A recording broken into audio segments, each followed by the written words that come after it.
Hello, everybody. It is a very sunny day here, but it is Friday as you watch this, and I know I usually do mail on Sundays, but when you get a box in the mail with that name coming on it, then you know you just cannot wait until the end of the week. That's right. This box is from the absolutely amazing community angel, Julie Farnum, one of the most fantastic people you're ever going to have the opportunity to run into. Pulling massive fire. Been having a lot of luck in her breaks and all the products she's been opening. Does her premieres. It's a good time. Please, if you're watching me, you definitely know who Julie Farnum is. But if not, make sure to sub her up. Click on them notifications, and you will not be disappointed. But she has sent something, and we don't know what it is. So let us open and find out. I always wonder. Okay, you know what?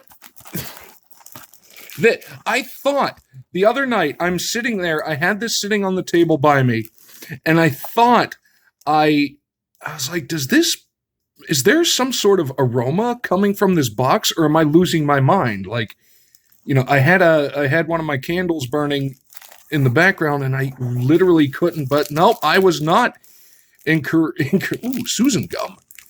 So look, folks, this is what actual gum should be, not whatever horrifying monstrosities have been coming out of this box up here for the past God knows how long. Oh, this is going to be, it smells so good. This is going to be the savior. Fell out. This is going to be what I kill the taste of whatever that stuff was. Oh, but look is this, ooh. Ooh. All right, we're going to set this off to the side. We got a bag of cards. We've got, let's see this, because it comes with a note, which means there's going, oh man, I cannot stop smelling that gum, and it's so nice for once. You don't know. The only good thing about this gum, I will say, is not usually any aroma. But that's the least of my problems. Aw, hello, Cato. Aw. Tiger loves a pup. He's a handsome boy. Yes, you are a handsome boy.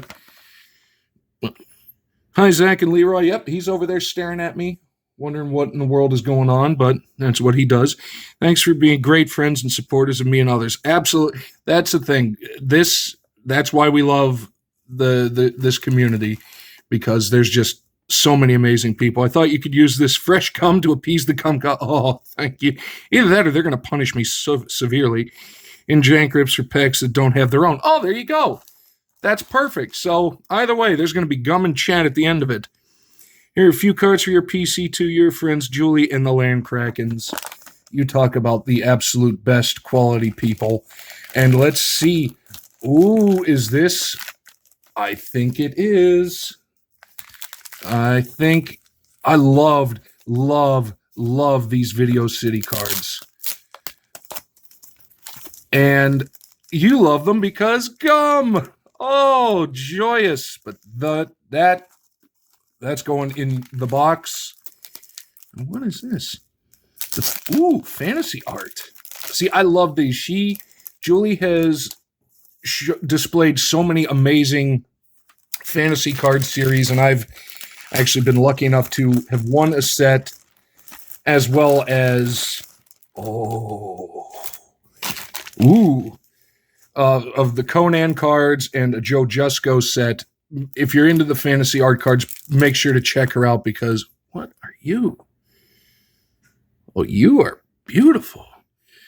Is it Eggleton? Eggleton? I'm not sure what the name is. Let's see if we can find it, folks. Eggleton. Okay, the fantasy art of Bob Eggleton. These are beautiful. Do I want... These definitely are not jank, so these will get opened probably at least a pack now, and then some more later. But Exotic Dreams collector cars. See, I've had the antique cars and the muscle cars. So I think one of these at least should go in the oldie Boxo jank. Oh, I love old... Look at these, are going to be fun. We're gonna open it. We're gonna open some of these now, and we're gonna have some fun with it. But before we do that, the PC bag. Nothing up my sleeves because I'm wearing a T-shirt. PC, which means there's going to be black and gold of all over it. Wow. And you can see that is the partial. Oh my God. That is a thing of beauty.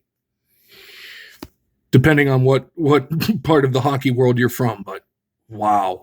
Beautiful card. Unbelievable. Sid the adult. He's the adult now. We can hear Crosby becomes 6th fastest player in NHL history to reach 900 assists. Oh, you almost forget about that. And actually, speaking of hockey, everything, congrats to Connor McDavid. 150 points the other day. He is playing on a level that is just unbelievable. There we go. Happy Sid. Ooh, I love these little timestamp ones because they're moments I actually do forget. Oh, it was it. I remember I was following that game online when they were saying that. He gets his 500th goal when they beat the Flyers in overtime last year. That was a cool moment. Ooh, yeah. Sid the adult on the retro. And thankfully, I'll take these ones. The ones with the name coming down a diagonal. But that blasted... Oh, I love these, the retro ones. But the blasted triangle penguin head, I will never, ever, ever, ever accept. There we go. This guy, Pat Freiermuth, rookie. He's gonna be a good one. They're making comparisons between him and, if you know, the old Steelers tight end, Heath Miller. They're making comparisons, and that is a beautiful thing. We got, thick boy with some Steelers. Good old Bubby Brister. He was the first quarterback for the Steelers I really knew growing up. By the time I was born and growing up, all the Steelers from the 70s had retired, with the lone exception being Mike Webster, who played until 1990 with the Chiefs, though. So Bubby Brister was really the first Steelers quarterback I saw. And he is actually, he did sign, he is a good autograph signer. It was a bad time in Steelers history, but, we powered through it to get Roethlisberger. Now I think we may have to go back to it. There you go. The number 3 on the all-time scoring list. Look at that. Old school. I remember seeing this guy kick a lot. That old school one bar. Got to the point where he was living in, I think, somewhere in Calgary. And he was playing for, I believe it was Tennessee. And he would fly in from Calgary once a week, maybe on Friday, and stay for Friday, Saturday, and for the game on Sunday. Just wouldn't practice because at that point he was in his mid-40s and one of the best. There we go. All of these Hall of Fame cards. I love these Hall of Fame cards. Love. Oh, Butkus, great autograph signer, monster linebacker. Merlin Olsen, rest in peace. What was that TV show he was in? Father something. Father, maybe it's on here.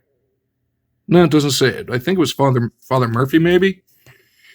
Willie Wood, remember that name. Packers legend. Speaking of that, Packers legend, got him before he passed, unfortunately, Herb Adderley. George Halas, the man, the myth, the legend, the fedora. This guy, I've got something coming up about Art Donovan. Coming up about him. I got to meet him years ago in Baltimore, and what a character this man was. What a great football player. Frank Gifford. See, a lot of people do forget he was a very good football player. Mel Hine, one of the old legends. Bronco Nagurski. I saw when Julie actually premiered this, I mentioned that a signed 8x10 of Bronco Nagurski was one of my big outlaying purchases, and I do not regret it because legend. Tony Canadio? This is a name I don't... 7th round choice of the Packers in 1941. Wow. I'm going to have to look more into him. I honestly do not recall his name very much, but this was an era of football with the plastic bucket helmets I'm still a bit unfamiliar with. But this man, I am absolutely familiar with. Rod Woodson, the man. I mean, so much better than I think people give him credit for. And I'm so glad I got to see him a lot over the years. Just like this guy. We love the bus. Love the bus. When would this have been? That turf. This still would have been a little early on. Okay, yeah, Dan Kreider's there, number 38. So this would have been actually near the tail end of his career, probably into the 2000s when this shot was taken. Wow, that's unfortunate that I know that. But this one, I saw her pull it. I actually have a box of it. I haven't ripped it yet, but it's the football one with 8 autos, and she pulled DeMarvin Leal, 3 out of 10 rookie autograph. This guy, DeMarvin Leal, was a 3rd-round pick for the Steelers this past year. I think the only reason... Can I not do this? Does this not come apart? Apparently... Oh, wait, no, it does. I'm just a fool. He was the 3rd-round pick. I think he fell because there were concerns about injuries and whether or not he could actually withstand the NFL, but he did play a little last year. I liked what I saw of him. I think, especially as a 3rd-round pick, this guy is going to be an absolute sleeper. Good size. Julie, wow. Thank you. Thank you. That is, wow. The generosity is just, I mean, literally unfathomable with how amazing people. Like, look at these are some absolutely stunning looking cards. And cannot wait to see that guy. All right, you know what? What are we at here? About 12 minutes. Excuse me. You know what? We're going to open a pack of Exotic Dreams collector cards. I'm wondering if these are going to be the poster cards from back in the day, or the poster cars, like the Lamborghini Countach. Beautiful to look at, but from what I've understood, an absolute nightmare to quote-unquote drive. But we're going to go in, and I want to look at these, and like I say, a little bit of brickage, but nothing bad. That's that high gloss from the 90s for you. Let's get in real quick. What do we got? Ooh. So there's a fast car, the Jaguar XJS, and I know I say Jaguar because I watch a lot of Top Gear. Top speed, 141, 1992, okay. Estimated value, $42,000. You can find a Jaguar XJS of any year in that condition for $42,000. I will shake your hand. Ooh, yeah, the Celine, 1989 Celine Mustang. Yeah, $20,000, not for a Celine these days. Well, granted, it was only 3 years old at the time, but man, that was a sweet-looking car. What do we got? 67 Chevy Chevelle. Love the Chevelle. We saw one in the muscle car pack. But again, 750 horsepower, 170 miles an hour. Something just doesn't translate, but that is a lot of horsepower. I did not know they had that back then. Whoops. 1980 Corvette. I love that design of Corvette with the kind of the flared wheel arches, the real curve. This was my favorite design of the Corvette. I cannot remember what generation it was. Wonder if any of the designers of these cars are still around. Probably not the Chevelle. Maybe this generation of Corvette? I don't know. That might be worth looking into. Oh, and actually, I'll make a bad joke. You know, depending on where you're from, it's either coupe or coupe. I know the Europeans tend to go coupe, America goes coupe. But, you know, why do we call it, why does a chicken coupe only have 2 doors? Because if it had 4, it'd be a chicken sedan. 67 Mercedes 250 SL. Love those old little Mercedes. Love the red wheels, too. I'm having fun. This is, again, make sure to sub up Julie Farnham, because you're gonna have as much fun as I'm having, guaranteed, and I am having a blast. Oh yes, I called it. I freaking called it. the Lamborghini Countach. That was the poster car because look at it. It is Italian as anything, flamboyance, styling. Like as a work of art, it is a beautiful thing. As a car, not so much. Oh, but look at that engine. Ron Bull. I wonder how many times miles, I should say, Ron Bull has actually put on this Countach, because from what I've seen, look at these windows. It's kind of split, very small. One of the parts open, the other part didn't, I don't think. But the back windshield was basically smaller than this top section here. And good luck trying to back up in it. Plus, from what Top Gear said, it had a monster heavy clutch. Excuse me, lady. I'm trying to see the what is that? Is that a Countach fire chief? Deborah with Lamborghini Countach Fire Department. All right. Okay.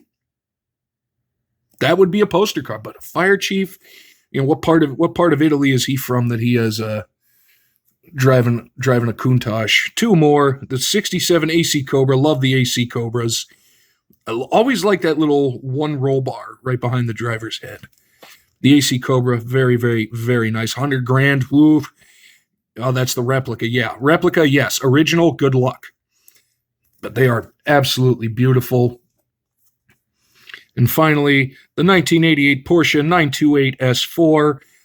I don't know much about Porsche, their designs and whatnot. I know they've been around a long time. The 911 is one of the classics. And then there's some of the real speedsters. The 989, I think, was the one that caused a lot of problems for a lot of people. But we have so many more packs of beautiful looking old cars, and I think a couple of them are going to go in the box along with the Video City. These I will open at another date because this is almost at 18 minutes, and you guys are probably done hearing me talk, so I just want to close it off once again by saying the absolute biggest and most sincere of thank yous to Julie Farnum. You are simply a wonderful human being in every possible aspect of that word. And again, please make sure, if you're not subbed up to her, make sure to do that and continue to grow this community and just continue to be absolutely amazing to everybody, because that's what Deborah, the fire chief, would ask of all of you. So thank you for this. And Leroy looks like he wants to go outside, so I think we're going to wrap this up. And we will see everybody later on.